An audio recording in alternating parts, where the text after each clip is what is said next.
नमस्कार दोस्तों, इस वीडियो में आप सभी का स्वागत है। इस वीडियो के द्वारा हम अपने संविधान में जोड़े गए मौलिक कर्तव्यों के बारे में जानेंगे। वो हमारे कितने मौलिक कर्तव्य हैं और कौन-कौन से हैं और किस अनुच्छेद से संबंधित हैं या फिर अपने किस संविधान संशोधन के द्वारा जोड़े गए हैं, उन सभी बातों के बारे में जानेंगे। तो चलिए शुरुआत करते हैं अपने संविधान में जोड़े गए मौलिक कर्तव्य। उससे पहले कुछ बातें जान लेते हैं। स्वर्ण सिंह समिति की सिफारिश पर वर्ष 1976 में 42वें संविधान संशोधन द्वारा मौलिक कर्तव्यों को संविधान में शामिल किया गया। सवाल ये बन सकता है कि अपने मौलिक कर्तव्यों को किस संविधान संशोधन के द्वारा जोड़ा गया। तो 42वें संविधान संशोधन के द्वारा अपने मौलिक कर्तव्यों को जोड़ा गया। और सवाल ये भी बन सकता है कि अपने मौलिक कर्तव्य को किस समिति की सिफारिश पर रखा गया। तो स्वर्ण सिंह समिति की सिफारिश पर। और कब 42वें संविधान संशोधन 1976 में। इसमें दूसरा पॉइंट है, इसके तहत संविधान में एक नए भाग 4 का को जोड़ा गया, जो कि संविधान के इस नए भाग 4 के क में 51A अनुच्छेद आता है और जिसमें मौलिक कर्तव्यों को रखा गया था। इसके बाद वर्ष 2002 में 86वें संविधान संशोधन द्वारा एक और मौलिक कर्तव्य को जोड़ा गया, जो कि वो 11वां था। 6 से 14 वर्ष के बच्चों के लिए शिक्षा का अवसर उपलब्ध कराना था। इस प्रकार से इसमें दूसरा पॉइंट हुआ कि अपने संविधान में एक नए भाग 4 का को जोड़ा गया और उस नए भाग 4 का में अनुच्छेद 51A को जोड़ा गया, जिसमें 10 मौलिक कर्तव्य थे। लेकिन बाद में 86वें संविधान संशोधन 2002 में एक और मौलिक कर्तव्य को जोड़ा गया, जो कि क्या था, 6 से 14 वर्ष तक के बच्चों के लिए क्या था, शिक्षा को उपलब्ध कराना था। इस प्रकार से हमारे वो 11 कौन कौन से मौलिक कर्तव्य हैं उनके बारे में जानेंगे। तो चलिए शुरुआत करते हैं पहले से। क्या है पहला हमारा मौलिक कर्तव्य? संविधान का पालन करें और उसके आदर्शों, संस्थाओं, राष्ट्रध्वज एवं राष्ट्रीय गान का आदर करें। कहने का तात्पर्य है हमारा जो संविधान है, सबसे पहले तो उसका पालन करें। इसके बाद आदर्शों, संस्थाओं, राष्ट्रध्वज एवं राष्ट्रगान का आदर करें। यह हमारा परम कर्तव्य भी है, एक सच्चे नागरिक होने का एक कर्तव्य भी है। इसके बाद दूसरा है हमारा, स्वतंत्रता के लिए राष्ट्रीय आंदोलन को प्रेरित करने वाले उच्च आदर्शों को हृदय में संजोए रखें और उनका पालन करें। दूसरा मौलिक कर्तव्य क्या है हमारा? स्वतंत्रता के लिए राष्ट्रीय आंदोलन को प्रेरित करने वाले उच्च आदर्शों को हृदय में संजोए रखें और उनका पालन करें। तीसरा हमारा मौलिक कर्तव्य है, भारत की संप्रभुता, एकता और अखंडता की रक्षा करें तथा उससे अक्षुण्ण रखें। ये संप्रभुता का मतलब क्या है? संप्रभुता से आशय हमारा ये है, भारत न तो किसी अन्य देश पर निर्भर है और ना ही किसी अन्य देश का क्या है, डोमिनियन है। जो भी शासन करता है वो अपने देश के अंदर अपने देश पर निर्भर है। ठीक है। इस प्रकार से दूसरा शब्द है एकता और अखंडता। एकता और अखंडता का मतलब यह है, राष्ट्रीय एकता और अखंडता ये दोनों क्या है, वैज्ञानिक एवं सीमाई आयाम हैं इसमें। ठीक है। इस कहने का मतलब ये हुआ कि संविधान के अनुच्छेद 1 में भारत का वर्णन कैसे है, राज्यों के संघ के रूप में किया गया है। इसलिए राज्यों को संघ से अलग होने का कोई भी अधिकार नहीं है। इसका उद्देश्य ये है कि राष्ट्रीय एकता के लिए बाधक सांप्रदायिकता, क्षेत्रवाद, जातिवाद, भाषावाद इत्यादि जैसे बाधाओं को क्या पार कर पाना है। तो एकता और अखंडता का मतलब यह हुआ। तो हमारा इस प्रकार से तीसरा मौलिक कर्तव्य क्या हुआ, भारत की संप्रभुता, एकता और अखंडता की रक्षा तथा उससे उसे अक्षुण्ण रखें। चौथा मौलिक कर्तव्य है हमारा, देश की रक्षा करें और आह्वान किए जाने पर राष्ट्र की सेवा करें। तो चौथा मौलिक कर्तव्य क्या हुआ, अपने देश की रक्षा करें और ज़रूरत पड़ने पर अपने देश की क्या करें, सेवा करें, रक्षा करें। इस प्रकार से पाँचवा हमारा मौलिक कर्तव्य है, भारत के सभी लोगों में समरसता और सम्मान भातृत्व की भावना का निर्माण करें, जो धर्म, भाषा, प्रदेश, वर्ग इन सब आधारित पर हो, लेकिन इनमें क्या ना हो, भेदभाव से दूर हो, भेदभाव से परे हो। ऐसी प्रथाओं का त्याग करें जो स्त्रियों के सम्मान के विरुद्ध है। तो पाँचवा हमारा मौलिक कर्तव्य क्या है कि समरसता और समान भातृत्व की भावना रखें, जो कि धर्म, भाषा, प्रदेश, वर्ग आधारित सभी प्रकार के भेदभाव से क्या हो, परे हो, दूर हो इनसे। ऐसी प्रथाओं का त्याग करें जो स्त्रियों के सम्मान के विरुद्ध हो। इस प्रकार से हमारा छठवां जो मौलिक कर्तव्य है, हमारी सामाजिक संस्कृति की गौरवशाली परंपरा का महत्व समझें और उसका क्या करें, परिरक्षण करें। कहने का तात्पर्य है, हमारे भारत पे अभी ऐसे बहुत से पुरातात्विक स्थल हैं या फिर ऐसे संस्कृति का प्रतीक हैं जो अभी वर्ल्ड हेरिटेज में भी शामिल हैं और जियो हेरिटेज में भी शामिल हैं। तो उनको हमें प्रिजर्व करके रखना है, परिरक्षण करके रखना है, ताकि हमारे देश की संस्कृति बनी रहे। इस प्रकार से 7वां हमारा मौलिक कर्तव्य है प्राकृतिक पर्यावरण, जिसके अंतर्गत वन, झील, नदी और वन जीव आते हैं, उनकी रक्षा करें, संवर्धन करें या प्राणी मात्र के लिए उनके प्रति दया भावना बनाए रखें।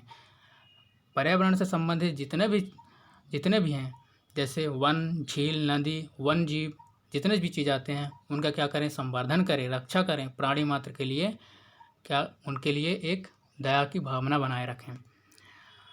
इस प्रकार से हमारा 8वां मौलिक कर्तव्य है वैज्ञानिक दृष्टिकोण से मानववाद और ज्ञानार्जन तथा सुधार की भावना का विकास करें। क्या है हमारा 8वां मौलिक कर्तव्य? वैज्ञानिक दृष्टिकोण से मानववाद और ज्ञानार्जन तथा सुधार की भावना का विकास करें। इस प्रकार से 9वां हमारा मौलिक कर्तव्य है सार्वजनिक संपत्ति को सुरक्षित रखें और हिंसा से दूर रहें। किसको? सार्वजनिक संपत्ति को सुरक्षित रखें और हिंसा से दूर रहें। इस प्रकार से हमारा 10वां मौलिक कर्तव्य है व्यक्तिगत और सामूहिक गतिविधियों के सभी क्षेत्रों में उत्कर्ष की ओर बढ़ने का सतत प्रयास करें, जिससे राष्ट्र जो है अपनी प्रगति की ओर निरंतर बढ़ते रहे और उपलब्धि की ऊंचाई को छूते रहें।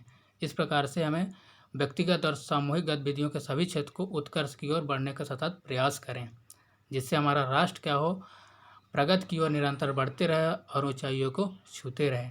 ये हमारा 10वां मौलिक कर्तव्य। इस प्रकार से 11वां मौलिक कर्तव्य है 6 से 14 वर्ष तक की आयु के बीच के अपने बच्चों को शिक्षा के अवसर का उपलब्ध कराना है। यह 6 से 14 वर्ष तक के जो शिक्षा संबंधित जो है कि शिक्षा को उपलब्ध कराना 6 से 14 वर्ष तक के बच्चों के लिए ये किस संविधान संशोधन के द्वारा जोड़ा गया? 86वें संविधान संशोधन अधिनियम 2002 के द्वारा जोड़ा गया है। ये मैंने पहले भी बताया है। तो इस प्रकार से कितने मौलिक कर्तव्य हुए हमारे पास? 11 मौलिक कर्तव्य हैं। इनका हमें पालन भी करना है। चलिए आगे जान लेते हैं कि अपने संविधान में किस संविधान संशोधन के द्वारा इन मौलिक कर्तव्यों को जोड़ा गया था और इसके अलावा और कौन कौन से बातें हैं। तो 42वें संविधान संशोधन अधिनियम 1976 के द्वारा अपने मौलिक कर्तव्य को जोड़ा गया था और इसके अलावा मौलिक कर्तव्य के अलावा और भी बातें जोड़ी गई थी, जिनमें से है यह संविधान का सबसे महत्वपूर्ण संशोधन माना जाता है। यह संविधान का सबसे महत्वपूर्ण संशोधन माना जाता है और इसे लघु संविधान के रूप में भी जाना जाता है। इसके अंतर्गत कुछ और महत्वपूर्ण हैं, जैसे कि इसमें संशोधन के तहत भारतीय संविधान में 3 नए शब्द समाजवादी, धर्मनिरपेक्ष और अखंडता जोड़े गए थे। ये समाजवादी, धर्मनिरपेक्ष और जो अखंडता है ये 42वें संविधान संशोधन 1976 के द्वारा जोड़े गए थे। तीसरा इसी में है, इसमें राष्ट्रपति को कैबिनेट की सलाह के लिए बाध्यता का उपबंध शामिल किया गया है। क्या किया गया है? राष्ट्रपति को कैबिनेट की सलाह के लिए बाध्यता का उपबंध शामिल किया गया है। इसके तहत 42वें संविधान संशोधन के तहत न्यायिक प्रक्रिया से बाहर किया गया और नीति निर्देशक तत्वों को व्यापक बनाया गया। क्या किया गया है? 42वें संविधान संशोधन के तहत न्यायिक प्रक्रिया से बाहर किया गया और नीति निर्देशक तत्वों को व्यापक बनाया गया। फिर शिक्षा, वन्य जीवों एवं पक्षियों का संरक्षण, नापतोल और न्याय प्रशासन तथा उच्चतम और उच्च न्यायालय के अलावा सभी न्यायालयों के गठन और संगठन के विषयों को राज्य सूची से समवर्ती सूची में स्थानांतरित किया गया। तो 42वें संविधान संशोधन के द्वारा राज्य सूची से समवर्ती सूची में किन किन बातों को स्थानांतरित किया गया? शिक्षा, यहाँ पे मिस स्पेल है, शिक्षा में शिक्षा, वन्य जीवों एवं पक्षियों का संरक्षण, नापतोल और न्याय प्रशासन तथा उच्चतम न्यायालय और उच्च न्यायालयों के अलावा सभी न्यायालयों के गठन और संगठन के विषयों को राज्य सूची से परिवर्तित कहाँ कर दिया, स्थानांतरित कहाँ कर दिया गया, समवर्ती सूची में। शिक्षा, वन, वन्य जीवों एवं पक्षियों का संरक्षण, नापतौल और न्याय प्रशासन तथा उच्चतम और उच्च न्यायालयों के अलावा सभी न्यायालयों के गठन और संगठन को राज्य सूची से किस में स्थानांतरित किया गया, समवर्ती सूची में। 42वें संविधान संशोधन के द्वारा ये भी है कि प्रशासनिक अधिकारियों एवं अन्य मामलों पर अधिकारियों की व्यवस्था भाग 14 का जोड़ा गया, भाग 14 का जोड़ा गया। फिर 42वें संविधान संशोधन में 1971 की जनगणना के आधार पर 2001 तक लोकसभा सीटों एवं राज्य विधानसभा सीटों को निश्चित किया गया। क्या किया गया? 1971 की जनगणना के आधार पर 2001 तक लोकसभा सीटों एवं राज्य विधानसभा सीटों को निश्चित किया गया। संवैधानिक संशोधन को न्यायिक जांच से बाहर किया गया। 42वें संविधान संशोधन के द्वारा संवैधानिक संशोधन को न्यायिक जांच से बाहर किया गया। किसको? संवैधानिक संशोधन को न्यायिक जांच से बाहर किया गया। 42वें संविधान संशोधन के द्वारा न्यायिक समीक्षा एवं वरिष्ठ न्याय क्षेत्र में उच्चतम एवं उच्च न्यायालयों की शक्ति में कटौती। क्या है?